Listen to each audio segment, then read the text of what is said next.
La région Auvergne-Rhône-Alpes vous présente Voyons voir.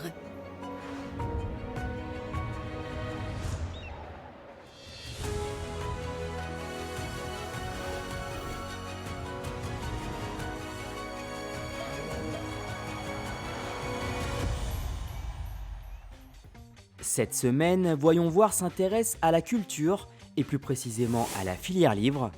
Avec plus de 300 librairies indépendantes, Auvergne-Rhône-Alpes est la deuxième région de France dans ce domaine et elle ne compte pas s'arrêter en si bon chemin. Pour consolider le maillage territorial et soutenir le développement des petits établissements, la région débloque chaque année 750 000 €. Pour voir comment cela s'illustre dans la pratique, nous sommes allés à Anse, une commune du Rhône aux portes du Beaujolais, où une petite librairie a ouvert début 2023. Ça manquait d'avoir ce genre de commerce de proximité. Ça évite d'aller consommer justement dans les grandes surfaces. C'est 15 minutes de voiture, donc comme j'évite de prendre ma voiture, ici c'est beaucoup plus proche et puis plus convivial surtout. Valentine, la gérante, travaillait avant dans l'événementiel. Pour concrétiser son rêve d'ouvrir une librairie avec espace café, elle a d'abord suivi une formation dédiée à cette reconversion, puis la subvention de 25 000 € attribuée par la région pour ouvrir sa librairie l'a aidé à franchir le pas. J'aurais dû faire un emprunt plus grand à la banque. Je ne sais pas si elle m'aurait suivi jusqu'au bout, donc voilà, ça m'a vraiment aidé. Je pense qu'on a beaucoup de choses à apporter par rapport à ces grandes enseignes, c'est-à-dire surtout beaucoup de conseils clients, de proximité avec les gens. Voilà, ça fait un lieu de rencontre. En 3 ans, environ 70 librairies comme celle-ci ont été subventionnées par la région. Et chez Motamo, 9 mois après l'ouverture, les premiers résultats sont à la hauteur des attentes. En cette fin d'après-midi de semaine, la librairie ne désemplit pas et les commandes en terrasse s'enchaînent.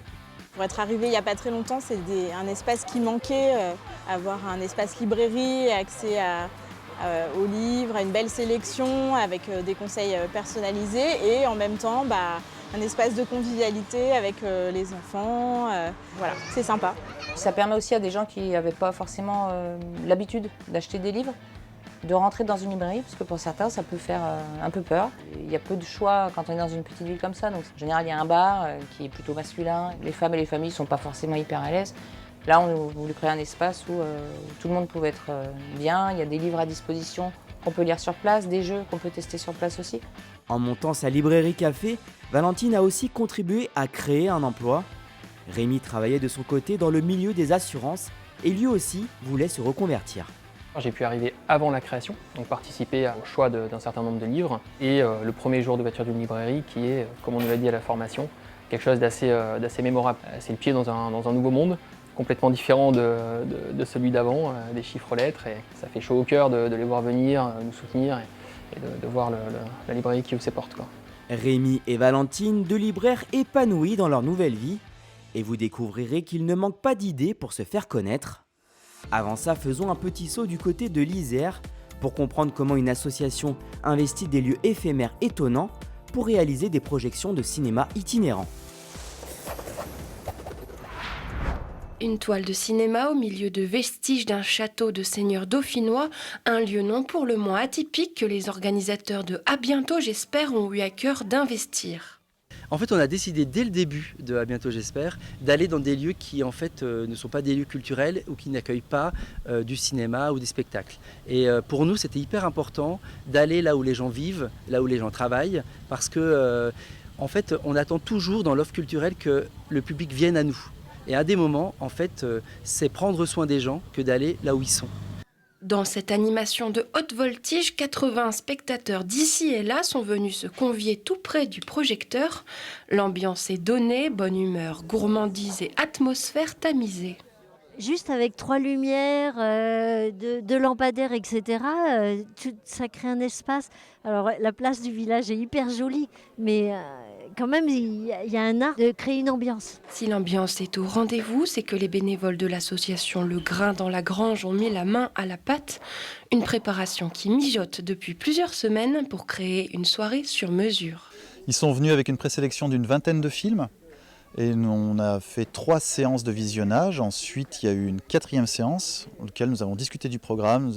Ça a pris toute la soirée. Et ensuite, la discussion pour mettre ça dans l'ordre et pour choisir un peu une thématique et un fil conducteur. C'était très très bien. Ouais. Faire voyager la culture là où elle n'irait pas de prime abord est un concept que la région a décidé de soutenir à hauteur de 10 000 € dans le cadre de la Convention d'éducation culturelle et artistique. La région nous aide pour imaginer comment fabriquer ces projections qui font écho à la vie des gens dans plein de villages différents qui habituellement n'accueillent pas des spectacles ou n'accueillent pas de cinéma. Ce concept séduit tellement que l'agenda de À bientôt j'espère est chargé.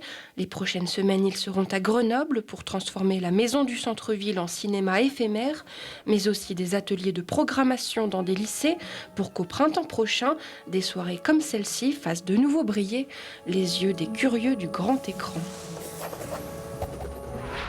Retour à Anse dans le Beaujolais où ce soir la librairie Motamo réaménage quelques rayons pour faire place à son animation de rencontres hebdomadaires. Essentiellement sur le livre, mais en élargissant un peu autour à des activités culturelles ou manuelles. On peut faire venir des prestataires aussi dans l'espace, mais on va aussi faire venir des auteurs pour dédicacer des livres, parler de leurs livres. Ce soir, la librairie accueille le fondateur d'une maison d'édition indépendante pour qu'il présente son catalogue d'ouvrages aux clients lecteurs, qui sont déjà pour certains de fidèles habitués. Je viens depuis le début, c'est vraiment le concept fantastique.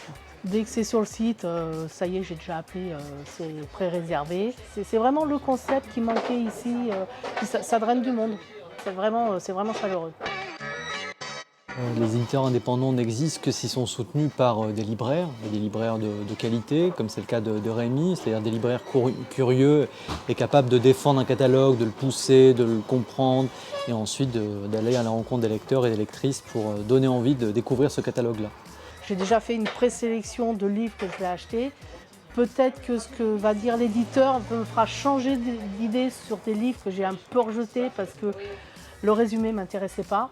Créer ce genre d'interaction en direct avec le lecteur, c'est finalement ce que Rémi recherchait quand il a souhaité devenir libraire. Ce soir, c'est quand même un petit clin d'œil à mon parcours et par le travail que je fais, je peux les plébisciter, je peux les proposer, je peux les faire découvrir à des gens. Je peux avoir des gens qui reviennent en me disant « ça a été une lecture fabuleuse ». Voilà, ça m'a mis les poils où j'ai pleuré. Et on touche du doigt le sens du métier et pourquoi on a fait ces choix-là. Donc, c'est assez galvanisant. Ouais. Le soutien de la région Auvergne-Rhône-Alpes à la filière livre repose sur des aides aux investissements, comme la création ou la reprise d'une librairie. Mais c'est aussi un accompagnement dans l'action culturelle et la création d'emplois. Des rampes de lancement qui permettent aujourd'hui à des libraires, comme Valentine et Rémi, de vivre de leur passion, mais aussi de la transmettre à leur tour à de plus en plus de lecteurs. La région Auvergne-Rhône-Alpes vous a présenté Voyons voir.